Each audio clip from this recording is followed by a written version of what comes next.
नमस्कार, सत्यदर्शन न्यूज मध्ये आपले स्वागत आहे. मी पायल शहा. एक नजर टाकूया आजच्या ठळक घडामोडीवर. नवीन काहीतरी घडणार. रोहित पवार अचानक मुख्यमंत्र्यांच्या भेटीला. राष्ट्रवादी अजित पवार पक्षातील 3 बड्या नेत्यांनी मुख्यमंत्र्यांची भेट घेतल्याचं वृत्त समोर आलं होतं.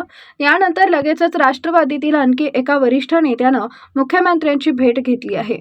पार्थ पवार, सुनील तटकरे, धनंजय मुंडे आणि मंत्री छगन भुजबळ यांनी मुख्यमंत्र्यांची भेट घेतली. यानंतर मुख्यमंत्र्यांकडे भेटीसाठी राष्ट्रवादी शरदचंद्र पवार गटाचे रोहित पवार देखील रवाना झाले. ते मंत्रालयात जाऊन मुख्यमंत्र्यांची भेट घेणार असल्याचं समोर आलं. मात्र ही भेट नेमकी कोणत्या कारणावरून घेतली जात आहे हे अद्याप स्पष्ट झालेलं नाही. अनेकदा अशा भेटीनंतर मोठ्या राजकीय घडामोडी घडतात, त्यामुळे या भेटीकडे सगळ्यांच्याच नजरा वळलेत. काही वेळा ही भेट फक्त औपचारिक भेट देखील असते. एकूणच या भेटीमागचं कारण अजून गुलदस्त्यात आहे.